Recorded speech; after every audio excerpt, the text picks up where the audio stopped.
Okay guys, welcome back na naman sa aking YouTube channel. No? So ngayon pag-uusapan natin paano natin makiklaim etong 500k clan coins ni Mir4 para sa 1,000 summon, which is napaka-solid yun guys.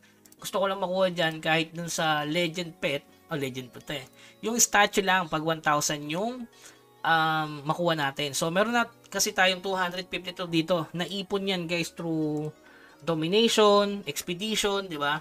So kailangan natin magkaroon ng 500k clan coin. So ano yung gagawin natin? Syempre unang-una diyan yung mag-donate ka sa clan. Pangalawa, expedition. Paano kung hindi aabot? Lalo na kung ang expedition nyo is yung mahinang ano lang, mga boss, di ba? Kailangan sagad para at least 90k per week. Aabot pa naman eh. 10 days? 10 days na lang ba? So halos 11 days pa to.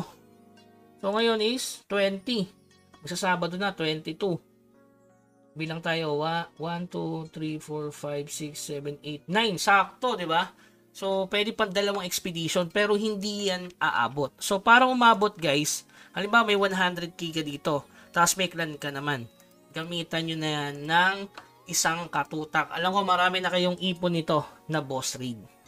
So sa boss raid, kapag nag-run ka niyan ng derange, hindi ko alam pas mataas sa derange eh. Derange na lang para mabilis matapos. Meron ka ng instant 1k per tapos. So ibig sabihin, itong 131 is 131k. So yun, meron na tayong 431k. Yung pangalawa naman ay raid. Huwag mo na yung hail raid kasi kailangan natin yan ngayon, diba, sa yellow dragon wayfarer para makakuha din ng legend. So ayan, pwede ka ring mag-raid.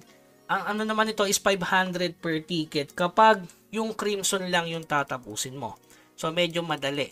So may total 73,000 tayo dyan. So kailangan ko lang tapusin itong raid and boss raid para umabot sa 500k clan coin. So wala naman siguro magiging event sana para sa boss raid and raid. Kasi talaga natin kailangan kung makuha to.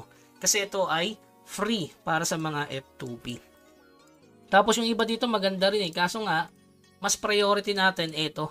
At saka syempre itong Azurium, napakahalaga nito guys sa atin, sa mga nagpo-progress, no? Hindi tayo dun sa Pampagold. Tapos dito naman sa Asian Coin, syempre itong Norsol, solid niyan. Madali lang naman kasi ang Asian Coin, mag-AFK ka lang sa MS, okay na yan kahit di ka na gumalo masyado. Tapos yung Dragon Steel Box. Ito yung pinakamaganda pala niya, kuha na natin. Kasi yun, kulang tayo sa Asian Coin. I-farm natin. So napakahalaga nung Dragon Steel para makapag-craft tayo ng artifacts. So yun. Yun lang yung tip ko mga bossing. Kung walang choice, kung wala ka rin boss raid na mahirap na talagang kunin yan. Pero since meron kang boss raid, masusolusyonan yan. Kung meron kang hell raid, pero tipirin mo yan dahil sa Yellow Dragon Wayfarer kasi mas mabilis makatapos dito, di ba? 10 points ang isa nito. Kaya yung may mga maraming raid and boss raid, walang problema pagdating sa clan coins. Kaya sooner or later, mag-ipon ka na ng clan coins. Syempre, ng copper. Kasi lagi silang naglalabas ng mga legendary, pati na yung Asian coin. Okay? So, yun lamang guys. Para sa namumblema lang katulad ko, buti na lang naisip ko, pwede nga pala yung boss raid and raid. Hanggang sa muli, paalam.